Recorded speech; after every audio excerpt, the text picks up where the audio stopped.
শোকে নিদারুণ মাইলস্টোনে নিহতদের পরিবার। আগুনে পোড়া আরও দুজনের মৃত্যু। ডিএনএ টেস্টে 5 লাশের পরিচয় শনাক্ত। মাইলস্টোনে নিহত 2 শিক্ষককে রাষ্ট্রীয় সম্মাননা। গোপালগঞ্জের ঘটনায় বিচার বিভাগীয় তদন্ত, সিদ্ধান্ত উপদেষ্টা পরিষদের। তত্ত্বাবধায়ক ব্যবস্থা বাতিল করা সাবেক প্রধান বিচারপতি খায়রুল হক কারাগারে। দৃষ্টান্তমূলক শাস্তি দাবি বিএনপি এবং আইনজীবীদের। দেখছিলেন ক্রাউন সিমেন্ট সংবাদ শিরোনাম। আগুনে পুড়ে স্বপ্ন ছাই হয়ে যাওয়ার শোক মাইলস্টোনে বিমান দুর্ঘটনায় নিহতদের পরিবারে। চোখে পানি আর মনে নানা প্রশ্ন নিয়ে স্মৃতি হাতড়ে বাঁচার চেষ্টা বাবা মায়ের। কোনো কোনো পরিবারের অভিযোগ, কোচিংয়ে থাকতে এক প্রকার বাধ্য করা হতো শিক্ষার্থীদের, তাই ছুটির পরও স্কুলে থাকতে হতো তাদের। প্রশ্ন জনবহুল এলাকায় বিমান প্রশিক্ষণ নিয়েও। বিস্তারিত নাবিল জাহাঙ্গীরের রিপোর্টে, ক্যামেরায় ইনামুল হাবিব রুবেল। শব্দ হইলো, অনেক জোরে একটা শব্দ হইলো। পিছন দিকে তাকায় দেখি যে আমার মার বিল্ডিং এ কারেন্টটা পড়ছে, দাউ দাউ করে আগুন জ্বলতেছে। টেবিল খাতা আগের মতোই সাজানো গোছানো, যেন রং তুলির আঁচড়ের অপেক্ষায় রয়েছে ড্রয়িং খাতাটিও। তবে তৃতীয় শ্রেণীর শিক্ষার্থী নুসরাত জাহান আনিকা আর কখনোই এই টেবিলে পড়তে বসবে না। সোমবার দুপুরে মাইলস্টোন স্কুল অ্যান্ড কলেজে বিমান দুর্ঘটনায় অন্য অনেকের মতো না ফেরার দেশে চলে গেছে আনিকা। দুপুর 1টায় স্কুল ছুটি হয়ে গিয়েছিল আনিকার। এরপর কোচিং ক্লাস, তাই সেখানেই থেকে যেতে হয়েছিল তাকে। কিছুক্ষণ আগেই মেয়ের হাতে খাবার পৌঁছে দিয়ে বাড়ির পথ ধরেছিলেন মা পারুল আক্তার। স্কুলের গেট পেরোনোর আগেই বিস্ফোরণের শব্দে দৌড়ে ফিরে যান মেয়ের ক্লাসরুমের সামনে, কিন্তু ততক্ষণে অনেক দেরি হয়ে গেছে। আমার মেয়ের আমি ডাক দিয়ে আনছি, বারান্দা থেকে দূর থেকে আমার দেখতেছে। আমি সামনে গেছি, ভিতরে ঢুকতে দেয় না, বাইরে থেকে বলতেছে, মা তুমি আমার জন্য কি আনছো? আমার মারে খাবারগুলো দিয়ে আমি 5 মিনিটও মনে হয়েছে আমি চলে আসছি। যেগুলা যে সন্তান মারা গেছে, বাচ্চাগুলো মারা গেছে, সবই কোচিংয়ে ছিল। যদি 1টা বাজে ছুটি হতো সবার, তাহলে এতগুলা বাচ্চা প্রাণ হারাতো না। আমি বিচার চাই এটা। সেদিনের দুর্ঘটনার কিছুক্ষণ আগেই সহপাঠীদের সাথে ক্লাসের পেছনের বেঞ্চে দুপুরের খাবার খেতে বসেছিল তৃতীয় শ্রেণীর আরেক শিক্ষার্থী ওয়াকিয়া ফেরদৌস নিধি। খাবার শেষ করতে পেরেছিল কিনা সেই প্রশ্নের উত্তর এখনো খুঁজে ফিরছেন তার মা। মিস বলতেছে ওরা 4 জন যে কোচিং করে, সামনে থেকে পিছে গিয়ে ওরা 4 জন খাইতেছে, শুরু করছে খাবার। ওই সময় মিসের নাকি ছেলে কইতাছে ক্যান্টিনে যাবে। মিস নাকি ক্যান্টিনে গেছে, ওই সময় এমন বাস্ট হয়েছে। জায়গা কি ট্রেনিংয়ে জায়গা, কত জায়গা আছে, যদি মাঠেও পড়তো কিচ্ছু হতো না। এত এত মানুষের ভিতরে কেমনে ঢুকাই দিছে। সিএমএসে সন্ধান পাইছি, রাতের 1টায় গেলাম, গিয়ে একটা লাশ মোটামুটি দেখলাম যে না, এটি আমার মেয়ের মতন হয়তো হতে পারে। বললাম স্যারের, কয় দেন ডিএনএ চেক করার পরে আপনারা যদি হয় আপনার মেয়ে আপনি পেয়ে যাবেন। 3 দিন পেরিয়ে গেলেও থামেনি প্রিয় সন্তানের জন্য মায়ের বুক ভাঙা কান্না। নানা প্রশ্ন, আক্ষেপ আর বেদনা নিয়ে স্মৃতির পাতায় খুঁজে ফিরছেন প্রিয় সন্তানকে। নাবিল জাহাঙ্গীর, বাংলাভিশন, ঢাকা। রাজধানীর উত্তরায় মাইলস্টোন কলেজে বিমান বিধ্বস্ত হয়ে জাতীয় বার্ন ইনস্টিটিউটে চিকিৎসাধীন আরও 2 জন মারা গেছে। আশঙ্কাজনক অবস্থায় আইসিইউতে থাকা দগ্ধ বাকিরা। এদিকে ডিএনএ টেস্টে 5 মরদেহের পরিচয় শনাক্ত করার কথা জানিয়েছে সিআইডি। বার্ন ইনস্টিটিউটের পরিচালক অধ্যাপক ডক্টর নাসিরউদ্দিন ব্রিফিংয়ে জানান, গত 2 দিনে 13 জনকে কেবিনে স্থানান্তর করা হয়েছে, যারা আগামী কয়েকদিনের মধ্যে বাসায় যেতে পারবেন। এছাড়া 8 জন আইসিইউতে গুরুতর অবস্থায় রয়েছেন। বার্ন ইনস্টিটিউটে মোট 42 জন চিকিৎসাধীন। তাদের উন্নত চিকিৎসা এরই মধ্যে ভারত, চীন ও সিঙ্গাপুর থেকে বিশেষজ্ঞ দল এসেছেন। তবে নতুন করে কোনো রক্ত বা স্কিন ডোনেশন দরকার নেই বলেও জানান অধ্যাপক নাসিরউদ্দিন। হাসপাতালে পর্যাপ্ত ওষুধ ও চিকিৎসা সামগ্রী রয়েছে বলেও জানান তিনি। বিমান বিধ্বস্তের ঘটনায় বিধ্বস্ত মাইলস্টোন স্কুল অ্যান্ড কলেজ ক্যাম্পাসে এসেছেন প্রতিষ্ঠানটির শিক্ষক কর্মকর্তা কর্মচারীরা। বৃহস্পতিবার সকাল থেকেই কলেজ ক্যাম্পাসে আসতে থাকেন তারা। এ সময় বিমান বিধ্বস্তের ঘটনায় নিখোঁজ হওয়া পরিবারগুলোর সদস্যদের লিখিত অভিযোগ দিতে দেখা যায়। এই ঘটনায় নিহত, আহত ও নিখোঁজদের সন্ধানে এরই মধ্যে তদন্ত কমিটি কাজ শুরু করেছে। পুরো ক্যাম্পাস এখনও আইন শৃঙ্খলা বাহিনীর নিয়ন্ত্রণে। গণমাধ্যম সহ সর্বসাধারণের প্রবেশ সম্পূর্ণ নিষেধ।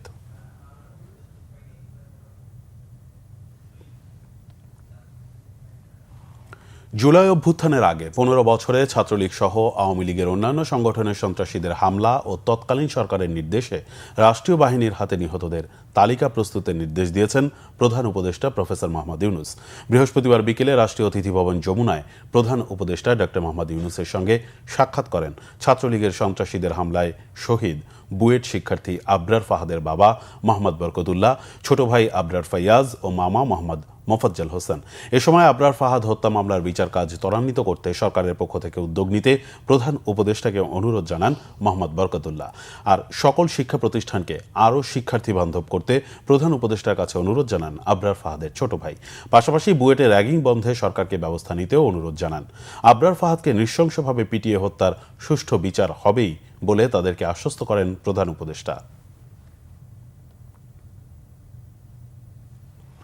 মাইলস্টোনের ঘটনায় শোক প্রস্তাব গ্রহণ করেছে উপদেষ্টা পরিষদ। সকালে উপদেষ্টা পরিষদের বৈঠকে নিহত 2 শিক্ষককে রাষ্ট্রীয় সম্মাননা ও হতাহতদের পরিবারকে সব ধরনের সহযোগিতার সিদ্ধান্ত হয়েছে। এছাড়া গ্রেপ্তারের সময় আইন শৃঙ্খলা বাহিনীর পরিচয় নিশ্চিত করা, 12 ঘণ্টার মধ্যে পরিবার আইনজীবীকে জানানো এবং থানায় গ্রেপ্তারকৃতদের বিস্তারিত তালিকা থাকা বাধ্যতামূলক করে ফৌজদারি দণ্ডবিধিতে আনা সংশোধনীয় অনুমোদন করেছে উপদেষ্টা পরিষদ। এছাড়া দলীয় প্রতীকে স্থানীয় সরকার নির্বাচন বাতিল ও গোপালগঞ্জের ঘটনায় বিচার বিভাগীয় তদন্ত কমিশন গঠনের সিদ্ধান্ত হয়েছে বৈঠকে। রকনুজ্জামানের রিপোর্ট। বৃহস্পতিবার সকালে প্রধান উপদেষ্টার কার্যালয়ে উপদেষ্টা পরিষদের বৈঠক অনুষ্ঠিত হয়। বৈঠকের শুরুতেই মাইলস্টোন স্কুল অ্যান্ড কলেজের নিহতদের স্মরণে শোক প্রস্তাব গ্রহণ করে উপদেষ্টা পরিষদ। 1 মিনিট নীরবতা পালন শেষে মোনাজাত করা হয়। স্কুল কর্তৃপক্ষের সাথে আলোচনা করে নিহতদের পরিবার ও আহতদের সব ধরনের সহযোগিতার সিদ্ধান্তও হয় উপদেষ্টা পরিষদে। শুক্রবার সকল ধর্মীয় প্রতিষ্ঠানে বিশেষ প্রার্থনারও সিদ্ধান্ত হয়। আপনি কারেক্টলি বলেছেন। পরে উপদেষ্টা পরিষদের বৈঠক নিয়ে রাজধানীর ফরেন সার্ভিস একাডেমিতে ব্রিফিং করেন আইন উপদেষ্টা আসিফ নজরুল, স্থানীয় সরকার উপদেষ্টা আসিফ মাহমুদ, মোহাম্মদ সজীব ভুইয়া ও প্রধান উপদেষ্টার প্রেস সচিব। সম্ভাব্য সব ধরনের সরকারি সহায়তা দেওয়া হবে এবং এই ব্যাপারে করণীয় বিষয়ে শিক্ষা মন্ত্রণালয় সংশ্লিষ্ট যে স্কুল আছে মাইলস্টোন স্কুল তাদের সাথে কথা বলে এটা ডিটেইলটা নির্ধারণ করবে। 2জন শিক্ষিকা তারা অসামান্য আত্মত্যাগের পরিচয় দিয়ে স্কুলের সন্তানদেরকে রক্ষা করার চেষ্টা করেছেন। ওনাদেরকে উপযুক্ত রাষ্ট্রীয় সম্মাননা প্রদান করা হবে। উপদেষ্টা পরিষদে অনুমোদিত ফৌজদারি কার্যবিধির সংশোধনী, দলীয় প্রতীকে স্থানীয় সরকার নির্বাচন না করা সহ বেশ কিছু সিদ্ধান্তের কথা জানান উপদেষ্টারা। যে গ্রেফতার করবে যে পুলিশ অফিসার তার ক্লিয়ার আইডেন্টিটি থাকতে হবে, তার নেম প্লেট থাকতে হবে, তার আইডি কার্ড থাকতে হবে। যে ব্যক্তি গ্রেফতার হচ্ছে উনি চাহিদা মাত্র যে পুলিশ গ্রেফতার করছে তাকে আইডেন্টিটি কার্ড দেখাতে হবে, এটা ম্যান্ডেটরি। এরপর হচ্ছে তাকে যখন থানায় নিয়ে আসা হবে যত দ্রুত সম্ভব গ্রেফতারকৃত ব্যক্তির পরিবার, বন্ধু বা লয়ারকে তার সাথে যোগাযোগ করে জানাতে হবে যে ওকে গ্রেফতার করেছে, আমরা এই কারণে গ্রেফতার করেছি, এই মামলায় গ্রেফতার করেছি এবং গ্রেফতারকৃত ব্যক্তি এখানে আছেন। তো যত দ্রুত সম্ভব করতে হবে এবং কোনো অবস্থাতেই 12 ঘন্টার বেশি সময় নেওয়া যাবে না। প্রত্যেকটা গ্রেফতারের ক্ষেত্রে একটা মেমোরেন্ডাম অফ অ্যারেস্ট রাখতে হবে, ডিটেইল তথ্য থাকতে হবে, কাকে গ্রেফতার করা হয়েছে, কেন গ্রেফতার করা হয়েছে, কী অভিযোগে, কোন আইনে। সন্দেহের অবকাশে 54-এ ইচ্ছা মতো গ্রেফতার করা হতো, সেখানে আমরা উল্লেখযোগ্য পরিবর্তন এনেছি। পুলিশকে যে গ্রেফতার করবে তাকে নিশ্চিত হতে হবে যে আমি এই লোকটাকে গ্রেফতার করেছি, আমার সামনে অপরাধটা ঘটেছে এবং আমার বিশ্বাস করার কারণ আছে যে উনি অপরাধটা ঘটিয়েছেন এবং সেটা তাকে লিখিতভাবে এক্সপ্লেইন করতে হবে। দলীয় প্রতীকে স্থানীয় সরকার নির্বাচনে অংশগ্রহণ করার আর কোনো সুযোগ নেই। এখন থেকে ইন্ডিভিজুয়াল প্রতীকে স্থানীয় সরকার নির্বাচনগুলো হবে। এছাড়া গোপালগঞ্জের ঘটনায় সাবেক বিচারপতি মোহাম্মদ আবু তারিকের নেতৃত্বে 6 সদস্যের একটি তদন্ত কমিশন এবং সরকারি কর্মকর্তা কর্মচারীদের নতুন বেতন কাঠামো নির্ধারণের জন্য সাবেক অর্থ সচিব জাকির হোসেন খানের নেতৃত্বে নতুন পে কমিশন গঠনের সিদ্ধান্ত হয়েছে। গোপালগঞ্জের বিষয়ে একটা সেক্রেটারিয়াল স্বরাষ্ট্র সেক্রেটারির নেতৃত্বে একটা কমিটি হয়েছিল। এখন যেটা হচ্ছে যে একটা বিচার বিভাগের কমিশন হচ্ছে। Rukunuzzaman, Bangla vision, Dhaka. Former justice বিতর্কিত সাবেক প্রধান বিচারপতি এবিএম খায়রুল হককে যাত্রাবাড়ী থানার একটি হত্যা মামলায় কারাগারে পাঠানোর নির্দেশ দিয়েছে আদালত। জিজ্ঞাসাবাদের জন্য পুলিশ তাকে রিমান্ডের আবেদন না করায় এবং তার পক্ষে জামিনের আবেদন না করায় আদালত এই আদেশ দেয়। এর আগে সকালে গোপন তথ্যের ভিত্তিতে রাজধানীর ধানমন্ডি থেকে আটক করা হয় খায়রুল হককে। এস এম ফয়েজকে সঙ্গে নিয়ে গেলমান শফি রিপোর্টে বিস্তারিত। কোনোভাবেই গ্রেফতার এড়াতে পারলেন না এক সময়ের দাপুটে সাবেক প্রধান বিচারপতি এবিএম খায়রুল হক। 5 আগস্টের পর কেউ কেউ বলেছিলেন তিনি দেশের বাইরে, কেউ কেউ বলেছেন দেশই আছেন বাংলাদেশের নির্বাচন ব্যবস্থা ধ্বংসের এই মূল নায়ক। সব জল্পনা কল্পনা শেষে অবশেষে রাজধানীর ধানমন্ডি থেকে আটক করা হয় সাবেক প্রধান বিচারপতি এবিএম খায়রুল হককে। পরে যাত্রাবাড়ী থানার যুবদল নেতা আব্দুল কাইয়ুম হত্যা মামলায় গ্রেফতার দেখায় গোয়েন্দারা। রাত 8টার দিকে ঢাকার অতিরিক্ত চিফ মেট্রোপলিটন ম্যাজিস্ট্রেট আদালতে হাজির করা হয় তাকে। শুনানি শেষে আদালত তাকে কারাগারে পাঠানোর নির্দেশ দেয়। উনি এত অপকর্ম করেছে, কোনো আইনজীবী ওনার পক্ষে দাঁড়াইতে চায় নাই। উনি নিজে সশরীরে থেকে এই হত্যাকাণ্ড ঘটিয়েছে এবং নির্দেশ দিয়েছে হত্যাকাণ্ড ঘটিয়েছে। এই কারণে বিজ্ঞ আদালতে এজাহারে 44 নম্বর আসামি উনি ওনাকে বিজ্ঞ আদালত জেল হাজতে প্রেরণ করেন। আমরা মাননীয় আদালতকে বলেছি যে দ্রুত চার্জশিটের ব্যবস্থা করে তাকে বিচারের আওতায় এনে সর্বোচ্চ শাস্তি আমরা মাননীয় আদালতের কাছে কামনা করেছি দ্রুত সময়ের মধ্যে। তত্ত্বাবধায়ক সরকার ব্যবস্থা বাতিল মামলার মূল রায়দানকারী হিসেবে রাজনৈতিকভাবে সমালোচিত খায়রুল হক। শহীদ রাষ্ট্রপতি জিয়াউর রহমান স্বাধীনতার ঘোষক নন বলেও রায় দিয়েছিলেন তিনি। আগাম জামিনের এখতিয়ার কেড়ে নেওয়া, বেগম খালেদা জিয়াকে ক্যান্টনমেন্টের বাড়ি থেকে উচ্ছেদ করা এবং ক্ষমতার অপব্যবহার সহ নানা অভিযোগ রয়েছে সাবেক এই প্রধান বিচারপতির বিরুদ্ধে। গেলমান শফি, বাংলা ভিশন, ঢাকা। বিএনপি মহাসচিব মির্জা ফখরুল ইসলাম আলমগীর বলেছেন, সাবেক প্রধান বিচারপতি এবিএম খায়রুল হক দেশের একজন বড় শত্রু, জনগণের সাথে প্রতারণা করেছেন তিনি। রাষ্ট্রে গুরুত্বপূর্ণ পদে বসে কেউ যেন এ ধরনের কাজ না করতে পারে, সেজন্য দৃষ্টান্তমূলক শাস্তি হওয়া উচিত তার। এর আগে মাইলস্টোন স্কুলে বিমান দুর্ঘটনায় নিহত কয়েকজন শিক্ষার্থীর পরিবারকে সমবেদনা জানান বিএনপি মহাসচিব। আহমেদ সরারের রিপোর্ট। মাইলস্টোন স্কুলে বিমান বিধ্বস্তে প্রাণ হারানো 3 শিক্ষার্থী মাহমুদুল ইসলাম আরিয়ান, বাপ্পি সরকার ও আশিকুর রহমান উমায়ের স্বজনদের সমবেদনা জানাতে সকালে উত্তরা দিয়াবাড়ির তারারটেক যান বিএনপি মহাসচিব মির্জা ফখরুল ইসলাম আলমগীর। সেখানে পৌঁছে 3 শিক্ষার্থীর কবর জিয়ারত করেন। পরে কবরস্থানের পাশেই 3 শিক্ষার্থীর বাসায় যান মির্জা ফখরুল। আরিয়ান, বাপ্পি ও উমায়ের পরিবারের সদস্যদের সমবেদনা জানানোর সময় আবেগ আপ্লুত হয়ে পড়েন বিএনপি মহাসচিব। বলেন, এই শোক কাটিয়ে ওঠার কোনো ভাষা নেই। পরিবার তাদের যে ব্যথা, তাকে সন্তান দেওয়ার ভাষা আমাদের কাছে নেই। আমরা শুধু তাদেরকে এটুকু জানাতে এসেছি যে আমরা আপনাদের এই কষ্টের সঙ্গে আমরা আছি, আমরা আপনাদের সঙ্গে সেটা শেয়ার করে নেব।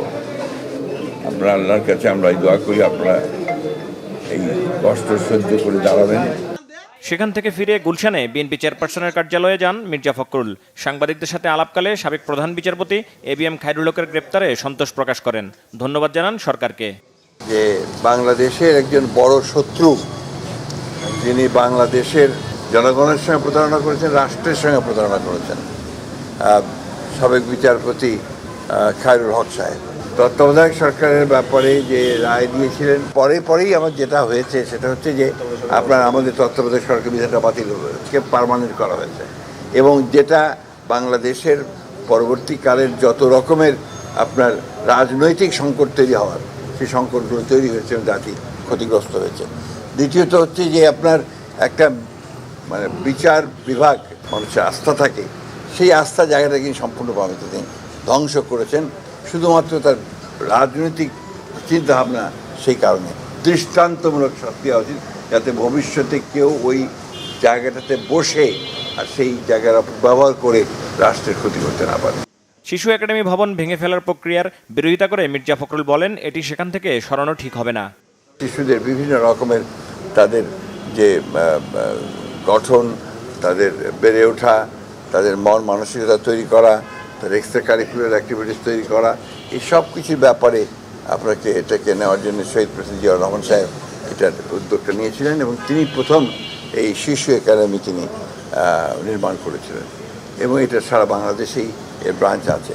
সুতরাং এটাকে ওইখান থেকে সরানোটা আমি মনে করি একেবারেই সঠিক সিদ্ধান্ত হবে না এবং এ ব্যাপারে আমরা আমাদের খুব স্পষ্ট বক্তব্য যে আমরা চাই না যে শিশু ভবনটি সেই জায়গা থেকে আপনার স্থানান্তরিত করা হোক।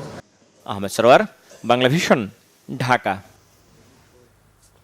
সাবেক প্রধান বিচারপতি এবিএম খায়রুল হককে গণতন্ত্র ও বিচার বিভাগ ধ্বংসের কারিগর মন্তব্য করে তার দৃষ্টান্তমূলক বিচারের দাবি জানিয়েছেন সিনিয়র আইনজীবীরা। তারা বলেন, তার গ্রেফতারে আইনজীবী সমাজ আশান্বিত। ভবিষ্যতে যেন কেউ তার মতো কাজ করতে না পারেন সেই ব্যবস্থা নেওয়ার দাবি তাদের। ভেবেছিলেন যে পালিয়ে বেঁচে যাবেন। 2012 সনে বলেছিলাম আপনার বিচার অবশ্যই জনতার আদালতে হবে। আমি আশা রাখি এই সরকার এমনভাবে বিচার করবেন, দৃষ্টান্তমূলক বিচার করবেন, যাতে মানুষ মনে করে এই আদালতে বিচার হচ্ছে সেটা জনগণের আদালত। 2008 সালে বাংলার প্রধান বিচারপতি শপথ গ্রহণ করেন, সংবিধানের 13দশ সংশোধনী তিনি বাতিল করেন, যার মাধ্যমে তত্ত্বাবধায়ক সরকার ব্যবস্থা বাতিল হয়, বিলুপ্ত হয়। খায়রুল হক সাহেবের এই রায় বাংলাদেশের নির্বাচন প্রক্রিয়ার রাজনৈতিক চাপ ও পক্ষপাতিত্ব করে নির্বাচন ব্যবস্থাই পূর্বে দুর্বল করেছে, ধ্বংস করে দিয়েছে। তখনই সন্তুষ্ট হবে যখন এই খায়রুল হকের শাস্তি দেখে বর্তমান এবং ভবিষ্যতের কোনো বিচারক খায়রুল হক হওয়ার চেষ্টা করবেন না। কেয়ারটেকার গভর্নমেন্টের রায়ে 7 জন বিচারপতি ছিলেন, 4 জন এক পক্ষে ছিলেন, 3 জন আরেক পক্ষে ছিলেন এবং এখানে আপনারা দেখতে পাবেন মেজরিটি মাইনরিটি তৈরি করার ক্ষেত্রে সরকারের ভূমিকা কোনোভাবেই অস্বীকার করার সুযোগ নাই। এটাই তো বিচার বিভাগের জন্য সবচাইতে বেশি লজ্জাজনক যে সরকার যেদিকে হাল বা বাতাস দেয় বিচার বিভাগ সেদিকেই যাওয়ার চেষ্টা করেছে। বিচারকের যে নিরপেক্ষ দৃষ্টিকোণ, বিচারকের যে ক্রেডিবিলিটি থাকতে হয় তার ছিল না এবং এটি অবধারিত ছিল আজকে হোক কালকে হোক এই পৃথিবীতে তার বিচার হবে, সুতরাং তাকে বিচারের সম্মুখীন হতে হচ্ছে। সারা দেশে শত শত প্রাণহানির মধ্যে তখনকার প্রধানমন্ত্রী শেখ হাসিনা মেট্রো রেল পরিদর্শনে গিয়ে স্থাপনা ক্ষয়ক্ষতি গুরুত্ব দেওয়ার ব্যাপক সমালোচনার মুখে পড়েছিলেন। সেদিন শেখ হাসিনা বলেছিলেন, যারা দেশের এই ক্ষতি করল তাদের বিরুদ্ধে দেশবাসীকে রুখে দাঁড়াতে হবে। অন্যদিকে তখন গণগ্রেফতার চলছিল। বিএনপি মহাসচিব বিবৃতিতে উল্লেখ করেন, রাষ্ট্রীয় সন্ত্রাস আড়াল করতে বিএনপির নির্দোষ নেতাকর্মীদের গ্রেফতার করা হচ্ছে। মিরাজ হোসেন গাজী জানাচ্ছেন বিস্তারিত। 24 জুলাইয়ের 25 তারিখ ছিল সপ্তাহের শেষ কর্মদিবস। কারফিউর মধ্যেই তখন দ্বিতীয় দিনের মতো অফিস আদালত খোলা হয়। বেলা 10টা থেকে বিকাল 5টা পর্যন্ত 7 ঘন্টার কারফিউ শিথিল থাকায় কিছুটা পুরনো রূপ ফিরে পেতে থাকে কর্মব্যস্ত রাজধানী। যে 10টা থেকে 5টা পর্যন্ত বসছে সেই অনুযায়ী স্বাভাবিক আছে। গাড়িগুলো বাড়ছে, দেখেন আপনার সিএনজিগুলো বেশি, সিএনজি খালি নাই, কোনো যাত্রী নেই। 25 জুলাই মিরপুর 10 নম্বরে ক্ষতিগ্রস্ত মেট্রো রেল স্টেশন পরিদর্শন করেন তখনকার প্রধানমন্ত্রী শেখ হাসিনা। সেদিন শেখ হাসিনা বলেছিলেন, সব মানুষ যেন নির্বিঘ্নে চলাচল করতে পারে, যেন সঠিক সময়ে পরিবারের কাছে ফিরে যেতে পারেন, এজন্য মেট্রো রেল চালু করা হয়েছিল। এমন গুরুত্বপূর্ণ স্থাপনায় হামলাকারীদের বিরুদ্ধে দেশবাসীকে রুখে দাঁড়ানোর আহ্বান জানিয়েছিলেন শেখ হাসিনা।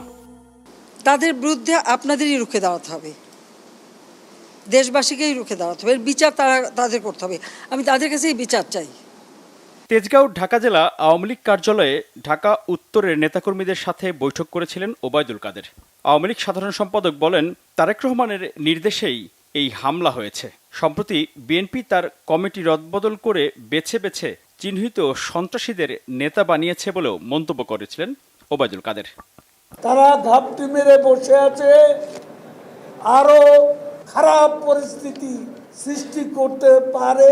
বিএনপি তার চিরদিনের পরিচিত চেহারা আবারও মেলে ধরেছে। অন্যদিকে বিএনপি মহাসচিব মির্জা ফখরুল ইসলাম আলমগীর এক বিবৃতিতে অভিযোগ করেন, রাষ্ট্রীয় সন্ত্রাস আড়াল করতে এবং উদরপিণ্ডি বুদরঘাড়ে চাপানোর অপকৌশল হিসেবে বিএনপির নির্দোষ নেতাকর্মীদের গণহারে গ্রেপ্তার করা হচ্ছে। নেতাকর্মীদেরকে বাসায় না পেয়ে তাদের সন্তান কিংবা পরিবারের সদস্যদেরও গ্রেপ্তার করা হচ্ছে। অশোভন আচরণের পাশাপাশি বাসাবাড়িতে ভাঙচুর করার অভিযোগও করেন বিএনপি মহাসচিব। কারফিউর মধ্যে তখন চলছিল গণগ্রেপ্তার। বিএনপি সহ বিরোধী মতের নেতাকর্মীদের বাসাবাড়িতে অভিযান চালায় আইনশৃঙ্খলা রক্ষাকারী বাহিনী। অন্যদিকে হেলিকপ্টার থেকে আন্দোলনকারীদের ওপর গুলি করার অভিযোগ জোরালো হতে থাকে, যদিও আইনশৃঙ্খলা রক্ষাকারী বাহিনী তা অস্বীকার করে। হেলিকপ্টার থেকে টিয়ার শেল এবং সাউন্ড গ্রেনেডের মাধ্যমে তাদেরকে ছত্রভঙ্গ করা হয়। এটা সম্পূর্ণভাবে মিথ্যা কথা এবং সম্পূর্ণভাবে একটা প্রোপাগান্ডা। হেলিকপ্টার থেকে কোনো ধরনের কোনো গুলি চালানো হয়নি বা কোনো লিথাল ওয়েপন এখান থেকে ব্যবহার করা হয়নি। পরিকল্পিত না হলে তারা এত দ্রুত সময়ের মধ্যে এত লোক বাহির থেকে নিয়ে আসলেন কিভাবে? আমাদের খারাপ লাগছে, আমাদের 3টা পুলিশ সদস্যকে তারা একজনকে তারা মানে জনসম্মুখে ঝুলিয়ে তারা হত্যা করেছে, হয়তো তাকে আমরা ফিরে পাবো না, এটা ঠিক। বাট আমাদের এই পুলিশ সদস্যকে যারা হত্যা করেছে তাদের প্রত্যেকের নাম্বার আমরা পেয়েছি। 25 জুলাই সুপ্রিম কোর্টের আইনজীবীদের দুই পক্ষ পাল্টাপাল্টি অভিযোগ করেন। শিক্ষার্থীদের ওপর হামলা, গুলি ও নাশকতার জন্য পরস্পরের ওপর দায় চাপান। পৃথিবীর কোথাও কিন্তু এমন ভারতও না, নেপালও না যে যারা সরকারি কর্মকর্তারা রাজনীতি বক্তব্য রাখবে বা রাজনীতিবিদদেরকে ব্লেম দিবে। যত ঘটনা ঘটেছে সব কিছু দায় দায়িত্ব কিন্তু সরকারকে নিতে হবে। আগে তারা নর্মাল বাস পোড়াতো, এবার তারা এক্সপ্রেস ওয়ে পুড়িয়েছে। আগে তারা নর্মাল হতাহত করতো, এবার তারা কিলিং মিশনে নেমেছিল। যত হত্যাকাণ্ড ঘটানো যায় তত সরকারকে তাড়াতাড়ি পতন ঘটানো যাবে। কারফিউ শিথিল থাকায় জনমনে কিছুটা স্বস্তি হলেও আতঙ্ক কাটেনি। বিভিন্ন এলাকায় ছিল আইনশৃঙ্খলা রক্ষাকারী বাহিনী সহ সেনাবাহিনীর চেকপোস্ট। একই সাথে সারা দেশে ছিল আইনশৃঙ্খলা রক্ষাকারী বাহিনীর টহল। মিরাজ হোসেন গাজী, বাংলা ভিশন, ঢাকা। 2021 সালে মোদি বিরোধী আন্দোলন করতে গিয়ে ব্রাহ্মণবাড়িয়ায় নিহতদের শহীদ ঘোষণার দাবি জানিয়েছেন এনসিপির আহ্বায়ক নাহিদ ইসলাম। তিনি বলেন, আগামী 5 আগস্টের আগে জুলাই সনদ ও ঘোষণাপত্রের দাবি আদায় করা হবে। এনসিপির পদযাত্রা 24তম দিনে ব্রাহ্মণবাড়িয়ার পৌর মুক্ত মঞ্চে এক সভায় একথা বলেন নাহিদ।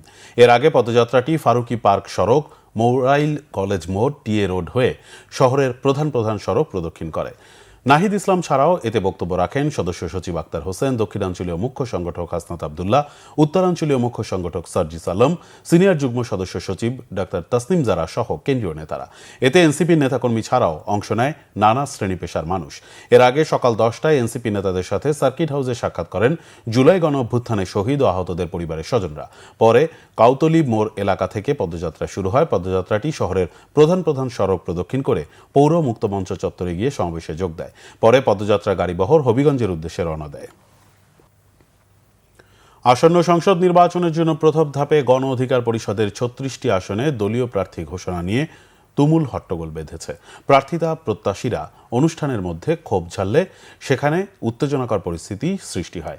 দলের সভাপতি নুরুল হক নূর পটুয়াখালী 3 এবং সাধারণ সম্পাদক রাশেদ খান ঝিনাইদহ 2 আসনে প্রার্থী হবেন। বৃহস্পতিবার বিকেলে রাজধানীতে গণ অধিকার পরিষদের কেন্দ্রীয় কার্যালয়ে এ তালিকা ঘোষণা করা হয়। পর্যায়ক্রমে বাকি আসনগুলোতেও প্রার্থী ঘোষণা করা হবে বলে জানানো হয়েছে। দলের জ্যেষ্ঠ সহসভাপতি ফারুক হাসান ঠাকুরগাঁও 2 এবং জ্যেষ্ঠ যুগ্ম সাধারণ সম্পাদক হাসান আল মামুন নেত্রকোনা 2 আসনে প্রতিদ্বন্দ্বিতা করবেন। এছাড়া উল্লেখযোগ্য প্রার্থীদের মধ্যে দলের গণমাধ্যম সমন্বয়ক আবু হানিফ কিশোরগঞ্জ 1, দপ্তর সম্পাদক শাকিলুজ্জামান টাঙ্গাইল 2। সংবাদ সম্মেলনে অন্তর্বর্তী সরকারের ক্ষমতা হস্তান্তর শান্তিপূর্ণ হবে কিনা এ নিয়ে সংশয় প্রকাশ করেন গণ অধিকার পরিষদের সভাপতি নুরুল হক নূর। দেশের স্বার্থ বিসর্জন দিয়ে শুল্ক ইস্যুতে যুক্তরাষ্ট্রের সঙ্গে কোনো বাণিজ্যিক চুক্তি হবে না বলে জানিয়েছেন বাণিজ্য উপদেষ্টা শেখ বশির উদ্দিন। সচিবালয়ে সাংবাদিকদের সাথে আলাপকালে তিনি বলেন, যুক্তরাষ্ট্রের আরোপিত শুল্ক নিয়ে তাদের সাথে আলোচনায় বসতে চিঠি দেওয়া হয়েছে। আমন্ত্রণ পেলেই বাণিজ্য উপদেষ্টার নেতৃত্বে যুক্তরাষ্ট্র সফর করবেন বাংলাদেশের একটি প্রতিনিধি দল। 1 আগস্টের মধ্যে আমন্ত্রণ না পেলেও পরবর্তীতে এ নিয়ে আলোচনার সুযোগ থাকবে বলেও মনে করেন তিনি। শুক্রবার এ নিয়ে যুক্তরাষ্ট্রের সাথে একটি অনলাইন মিটিং হবে। সে মিটিংয়ে অনেক কিছু স্পষ্ট হবে বলেও মনে করেন তিনি। সংবাদ শেষ করব ক্রাউন সিমেন্ট শিরোনামগুলো আরেকবার জানি। শোকের নিদারুণ মাইলস্টোনে নিহতদের পরিবার, আগুনে পোড়া আরও 2 জনের মৃত্যু, ডিএনএ টেস্টে 5 লাশের পরিচয় শনাক্ত।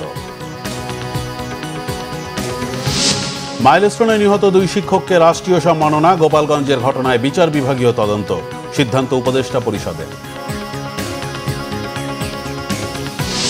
তত্ত্বাবধায়ক ব্যবস্থা বাতিল করা সাবেক প্রধান বিচারপতি খায়রুল হক কারাগারে, দৃষ্টান্তমূলক শাস্তি দাবি বিএনপি এবং আইনজীবীদের। এই ছিল এখনকার মতো। পরের সংবাদ সকাল 7:30টায় দেখার আমন্ত্রণ রইল। এতক্ষণ সাথে থাকায় ধন্যবাদ।